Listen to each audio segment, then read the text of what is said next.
Thank you for taking the time to join us on another edition of our program where we bring you information from our community and how your living in the United Kingdom may impact on you, or what you do may impact on how you live in the United Kingdom. My name is Tunde Alabi. Thank you for taking the time to join us on this program again. My guest, usual, is here, Jennifer.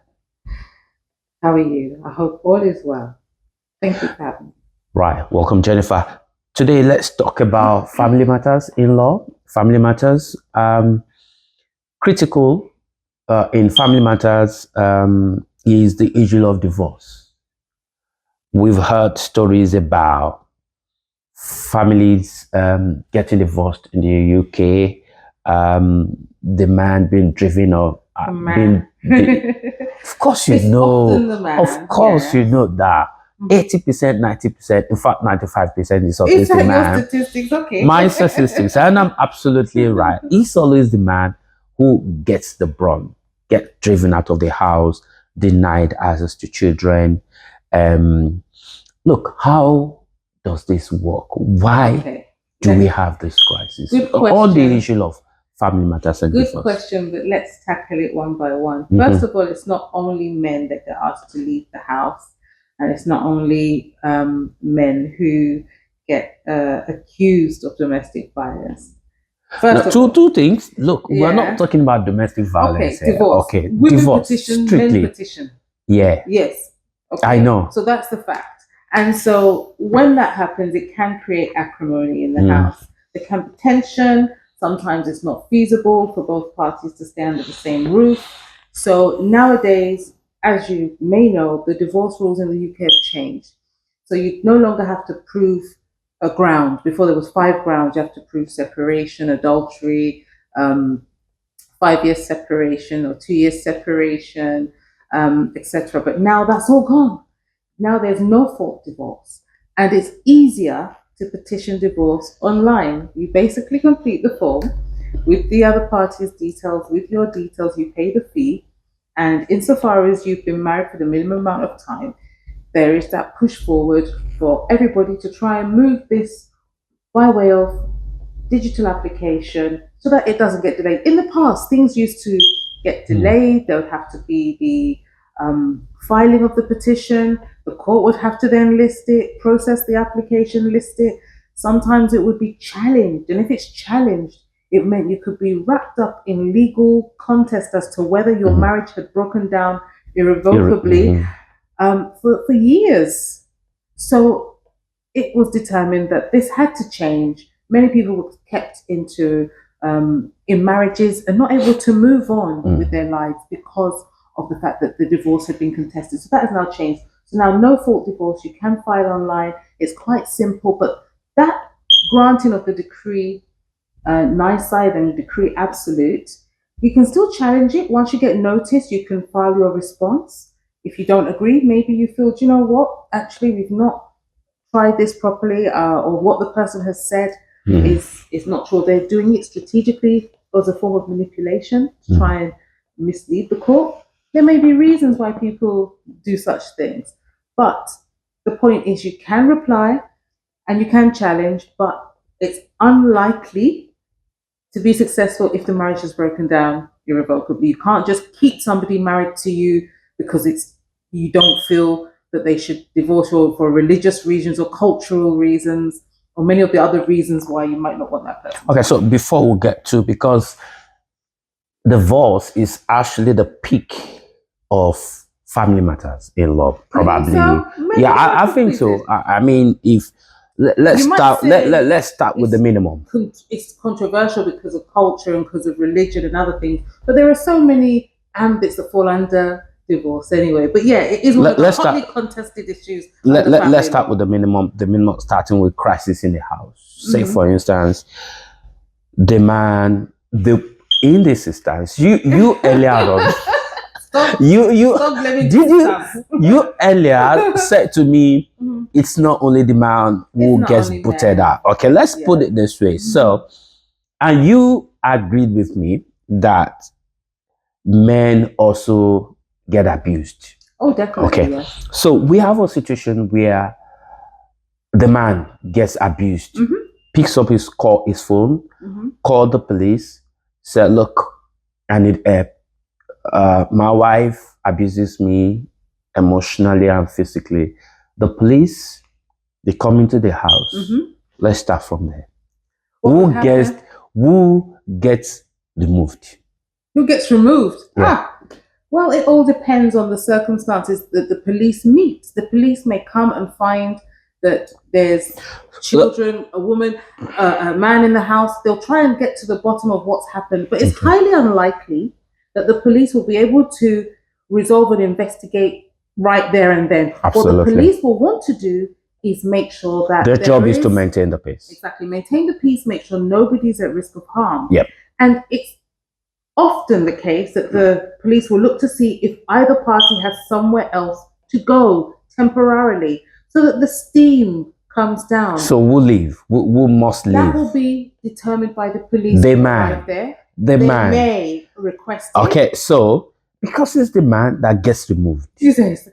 More often than not, it may be the man that gets removed. In order to maintain the peace. To some degree, that is often now the question the man who asks the police is, I get abused, I call the police, and you ask me to leave the house. To where? Exactly. It's often difficult for the police to determine who the victim is in that and who the aggressor is in that situation. So the police may call adult social services, may call a victim support line. If it's a good police force, they may have resources, but it's very difficult. Up and down the country, it depends where you are, what resources they have, what intermediaries or domestic violence support network they have. So it's sad to say, but men are often not believed, and often men end up being the ones to leave. And those men, if care is not taken, may lose their livelihoods because you need somewhere to, as a base, to go to work from. Then often when people lose their base, it jeopardizes their work, their studies, then also may jeopardize their ability to visit or have contact with their children. And so I was just about to say that it's not just about a loss of one's property. We can also have restriction on access to other family members like the children. Yes, the children. That's often the based on often on the complaints of the woman. Can I just remind people that you can get help through refuges. There are hostels. The local authorities should have provision. They're statute bound to make provision for victims of domestic violence. So you have to know how to ask and prevent that risk of being homeless, especially if you don't have the next, family member. Are there very high chances of being homeless when issue of unfortunately domestic violence happens in the house? And well, as we say, quite often the man gets sent out. Often the man gets sent out. Sometimes the woman, obviously. And especially a man who is not earning enough to be able to save enough to immediately get a place for himself. Exactly. One, there's a shortage of property. We know that. And then shortage of affordable property when you add that on top. So yes, that's why I say there is that risk of the individual being asked to leave, leading to them spiraling into homelessness. Okay, so first there are two angles there. First, we have a situation where the problem of the man gets compounded if he's not documented. Oh, that's another problem. That's another layer of the problem. Yes. Okay, so before we get to the undocumented man being sent out of the house, or woman, look, Jennifer, it is very rare, especially if she's a mother and she's got children. It's probability. They look at the chances who's going to suffer most. It's the woman. So they would rather let the man go to keep the children and the woman. So it's the man.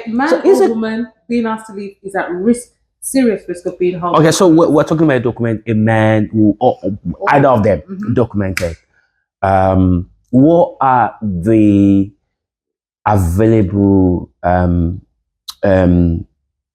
options for them, services they can immediately tap into from the government so that they do not maybe in the long run become homeless. Because of course homelessness is real in London, especially in London. Really, but is London real. it's a crisis. This is crisis, yeah. Sadly, what happens is homelessness is a twofold test for most local authorities. One, you may be homeless, sleeping on people's sofas, sleeping rough, or you may be just in some kind of temporary accommodation. So the local authority will first determine, are you homeless? But then there's a second layer, which is, are you in priority need of housing? And then in order to determine that, each local authority may have their own housing policy. There is the general law about homelessness eligibility, but then in order for each local authority to meet its statutory obligation, they may have their own housing policy. And that will involve a series of questions and assessment. So how they assess you may depend on your income, your health, your contacts, whether you have immediate support network, various things will be assessed. So one, are you homeless? Yes, you may not have access to the accommodation or property that you once had. Then are you in priority need? That assessment there is where a lot of people need help, especially if they're not conveying their vulnerability. Yes, they may be the victim of domestic violence, but have they conveyed how it's affected them emotionally, physically, whether they've lost their assets, whether they've lost their job, etc., whether they have dependents? All of that goes into the assessment. So this is why you see people who get maybe granted temporary accommodation and then that temporary accommodation being cancelled because the local authority may deem that we have helped you for a period of time, you should be back on your feet. Or we have helped you and you're not in such high priority need. Or the emergency is over, go and get accommodation.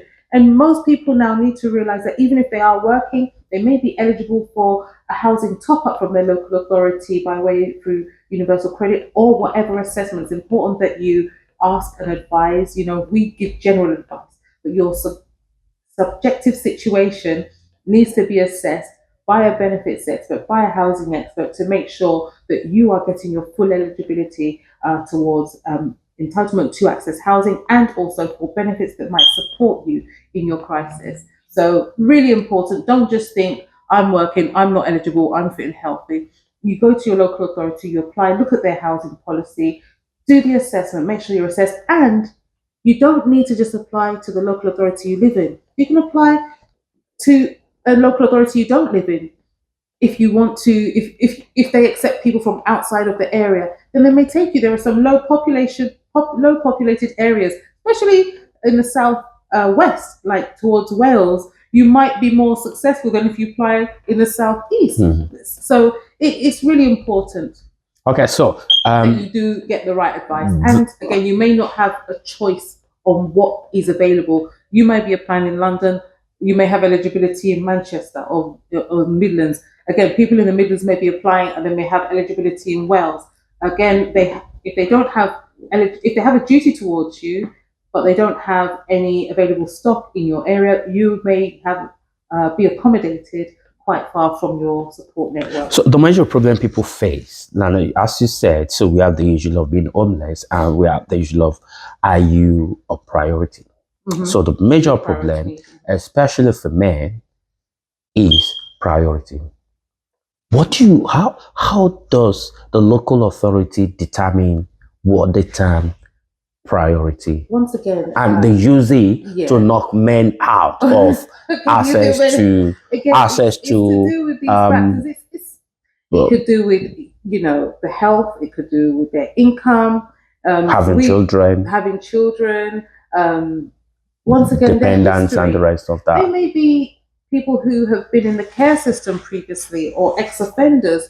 That means that they will be treated within that local authority's policy in dealing with people with that background. So once again, your history and your vulnerabilities and medical history, must condition. Don't think that it's not relevant. Do tell them, men or women, man or woman, do tell them. And young people as well. In situations like this, it's not just the father and mother that get let me say, in crisis. Young children also take breakup quite badly, and if there's no support there, they may be the ones. If mum's asked to leave, or dad's asked to leave, or they find themselves not wanting to go with either, or in a situation where both parents have left, and then they say you're old enough to look on your own. Sometimes children or young adults find themselves in this situation. So really, really important that you present. Do not put yourself at risk or vulnerable and start sleeping rough.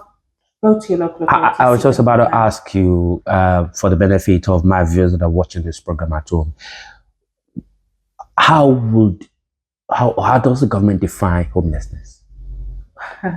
Once again, there are different ways to sort of categorize it, but it's if you do not have access to accommodation that you can call your own, or you don't have access to suitable accommodation. There's technical homelessness. So there's the physical homelessness, there's technical homelessness. But the word there, suitable, yes, and your own. Exactly. So you may be in accommodation that is your own, but the roof may have fallen down. So not it's not suitable. Or you may have accommodation, but the person living there is violent.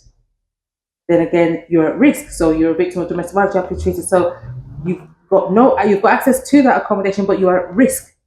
So again, really, really important. It can be, there's the legal definition, but then there's the subjective application is what I'm saying. Right. So we're still talking about violence, that family breakup where at the end of the day, somebody needs to leave the house in order to allow peace to reign in the house when the police get called into the situation. Right. Can I just say that before you separate and before you decide to divorce, we have to talk about mediation and before therapy. Somebody need at the point try before you that's at the divorce. Look, it's true. People, we also, as solicitors, we do try to tell people that, look, have you considered mediation? Have you considered therapy? And if it's not suitable, that's when you go forward. There is a section the court actually asks, has this person been advised? ADR, alternative dispute resolution, has it been exhausted? So you might not have the best family counselors or marriage counselors in your family. You may need to get somebody who's external, who's independent, to listen to both parties. And even if you decide, you know what, we're done together, we're done. Done. You may need to mediate. Okay, what's going to happen with the joint bank account? What's going to happen with all of the obligations or the liabilities? What's going to happen with the children? Have those discussions, and you can do it with a mediator, somebody who's neutral, so that there's less money wasted in courts and on lawyers. It's important. So mediation before you separate, really important. Would any man, I mean, I'm not trying to be, I'm not trying to play a kind of a man-woman game here. Would any man that has been sent out from his house and for days he's been living rough, sleeping rough, ever want to consider settling mediation? Of course. Mediation.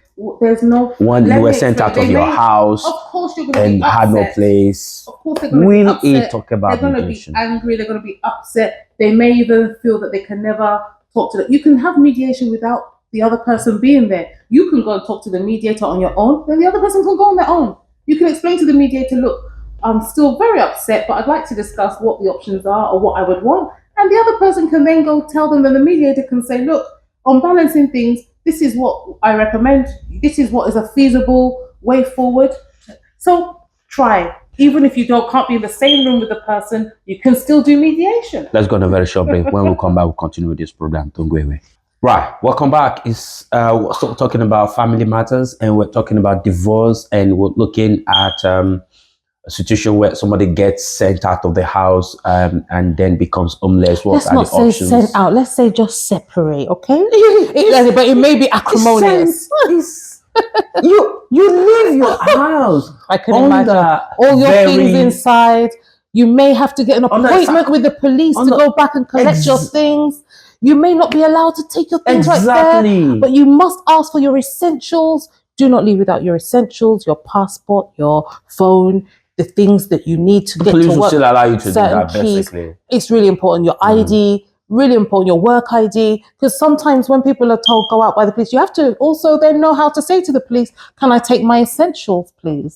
I need my essentials." It's important that you have that also confidence to be calm and outline what you need and what is reasonable. Okay. Once the police get involved, you need to be calm, because your outward behavior at that time will be used to judge you. As I say, if police come to a situation and you're screaming, another person's screaming, the police won't know who's right, who's wrong. They'll just want to calm the situation down. So remain calm. Try to get your essentials. Get yourself some legal advice. All right. So we've spoken about what a man who or a woman who is documented will enjoy from the government in case of homelessness. Now let's talk about undocumented victim of homelessness. What are the chances, and it is very difficult. Move on from there. When you're not documented, there is the no recourse team that is in each local authority that will assess their ability to help you. There should be no child that is allowed to sleep rough, as you know, but when it comes down to adults, if you do not qualify for any benefits, there is still the no recourse team that will provide you with some basics and support to the level you're eligible for. That's all I can really say. So when we see situations like this, especially those who come as dependents and things fall out, or they come as dependents and these days, the main applicant is not helping you extend, what then happens to you? Especially if you're trying to forge your way on your own, you may not be able to, or you may find that you can switch into another route, or in the meantime, till you get paid, or if you delay in making your renewal for your application and you have no more share code, you're not allowed to work, and for some reason you can't continue to stay in your accommodation because of maybe a domestic issue. Once again, your first port of call, once you've exhausted any friends or family, is that no recourse team. Do not put yourself at the vulnerability of being homeless or street homeless or susceptible to others who may take advantage of you. Explain to the no recourse team what's happened. They will make an assessment. Once again, they will look at your income, any savings, your background, your access, your eligibility to any other housing, and your medical situation. So they'll look at all of that and your immigration status. Jennifer, would anyone who is undocumented have the confidence to approach the government for support? Because thank you for that question. The first signal is, look, they're worried about being removed. Their status in the country. They will not want to approach any local authority for any form of support. Which is true. We can understand the fear, but then it's important that you do not place yourself at the risk of those who will take full advantage of you, or put yourself at risk where you're sleeping in an unsafe place, or again, street homeless, where anything could really happen. So it's imperative that you realize that going to the no recourse team, explaining why you don't have your documents or what happened, and noting that they will also try to help you. They may put you in touch with solicitors, lawyers who can then give you legal advice as to whether you can make an application to regularize your stay. There is obviously provision for those who are victims of domestic violence to extend their stay if they're falling out of a marriage and they came in initially as a spouse. But people who come in maybe through trafficking, or they've overstayed and it's been years, then they've been in relationships and it's broken down, or again, like they were dependents, like I've given as the example earlier. I understand that it can be very, very scary, but you can get help. Right. So getting help is very important. To not take that for granted, no matter your situation, documented or undocumented. There are series of helps, series of help you can get from local authority if you're not sure what kind of help you are eligible for. You get in touch with your local citizens advice bureau. They can help you assess your situation or speak with a solicitor, or better still, get in touch with us here on the program, or reach out to Obaseki solicitors here in London. We'll put the phone number there. You can give a call and we might be able to offer some support. Yeah. Let's move to the next level in this issue. Another level again. Family matter and domestic violence, where we've spoken about loss of property, where the other party remains in the property, whether it's yeah. Now let's talk about restriction of access to family members like children. Okay, so when we think about outright denial, yeah, all right, based on injunction. When we look at that kind of situation, you may have an injunction against you, preventing you from going back to the family home. You may simply just even want peace and know that if you go back there, there's going to be trouble. So you don't want any false allegation or further allegations against you, so you stay away. But if there's that allegation that you pose a risk to the children, yeah, there may be restrictions on you having contact with your children, parents, grandparents. So that can be a very serious issue. In such situations, it's important that you do get legal advice. As I've said, you may be able to make an application to the court in order to make, in relation to children, to get a child arrangements order. When it comes down to that kind of application, it doesn't always get funding. So legal aid is usually granted for the victims of domestic violence, not always for the person who is accused of domestic violence. So it can be quite difficult for people to afford finding somewhere to live, then afford filing an application to have contact with their child as well. So it can be really financially straining and mentally straining. But the point is, you can make an application and you can ask for interim contact while that application is pending. Don't get me wrong, some people use access to children as a weapon. So if somebody is deliberately preventing you from seeing your child, or trying to alienate you from seeing your child, or trying to turn that child into, turn that child's mind against you, to be, to have animosity towards you or negative thoughts towards you, that is also taken very seriously by the courts. But once again, it's important that a reasonable level of contact is established until a clear pattern is agreed. You can agree to co-parent without going to court. You can come to a parenting agreement, a parental agreement, co-parenting agreement, and then have that agreement signed off by the court. So it can form part of any mediation discussions, which is really important. So do keep a calm head. If your name's on the birth certificate, or it's post, if the child is born after 2002 and your name is there, then you automatically have parental responsibility whether you're married or not. So if you are married, you do automatically have parental responsibility. If you've obtained parental responsibility with a court order, what that means is you can still contact the school to say, separated, but I want updates on attendance, progress in class. I want to also come to parents' evening. Similarly with doctor's records, finding out from the GP that the child is up to date with their health, and if there's any serious incidents, for you to be updated. It is important that you appreciate that just because you're out of the house, it doesn't mean that you lose your parental rights. And if you are being denied access to your child or information, then you should make that application to court so that you can secure the level of contact that you are going to have, the child arrangements, how it's going to come into play. And even if you're not talking to the person, there's actually apps out there now that you can liaise with the parent and discuss the welfare of the child. But the court will look at risk. The court will look at risk. And if there's risk to the child. Yes. And if the child's old enough to convey their wishes and feelings, the court will also look at that. The court may ask a CAFCAS officer, that's a court and families advisor, to do an assessment of the family.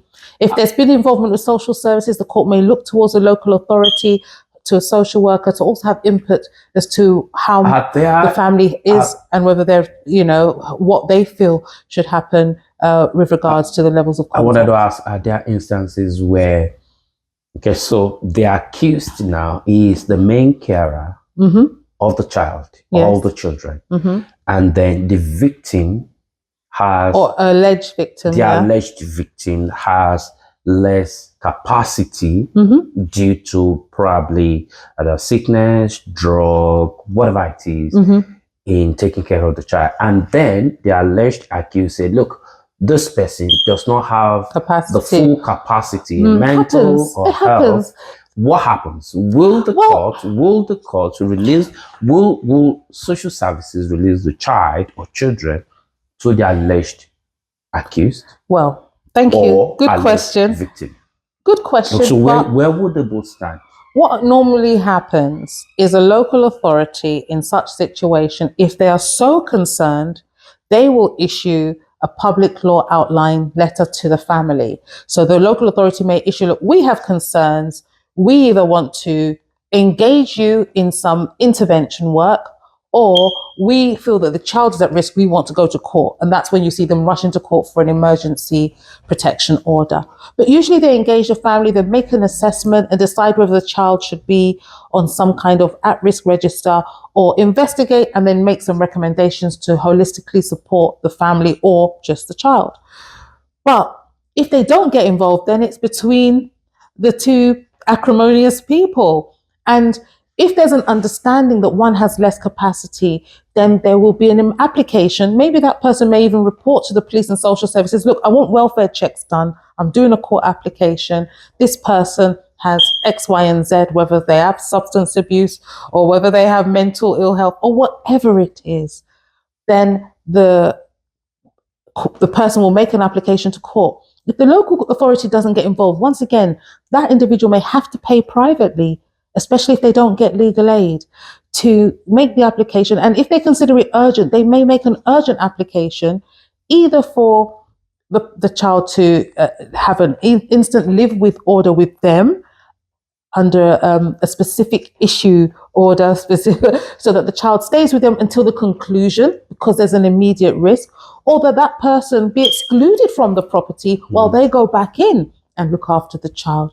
The court may find that kind of situation very difficult, but difficult doesn't mean you don't do.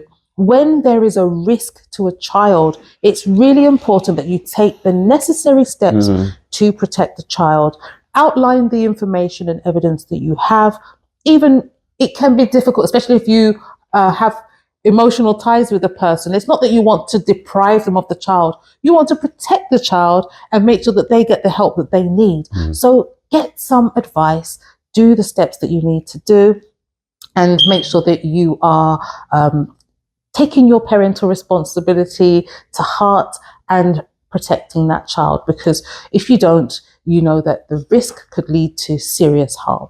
The risk could lead to serious harm, and unfortunately, the outcome of any issue around divorce is not always very... It's not always rosy for all, but there can be happy divorces. Look at your face. There can. Some happy people divorces. Can have a peaceful divorces. Like that? Well, let's say peaceful divorces. Oh, this is good. And most people may be ready to move on. Not the word happy. We pray that nobody has divorces. We pray, but we all pray that if there is a separation, that it be peaceful. Yeah, peaceful separation. Peaceful separation. Peaceful. I love that. All right. But what's important is the sanity of our mind, the safety of people around us. Exactly. And especially our own safety is important. We shouldn't be in a relationship that is acrimonious, that is violent. That will not be tolerated in this part of the world. So no. What is important is our own safety and the safety of the people around us. There are so many charities out there to support men and women.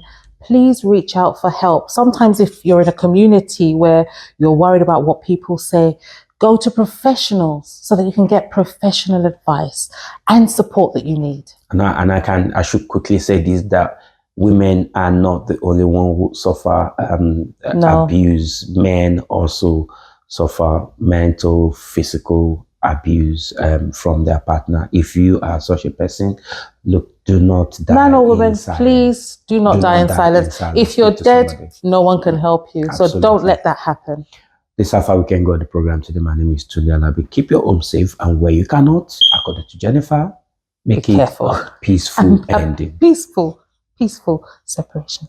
Thank you. Thank you, and enjoy the rest of your day. Bye.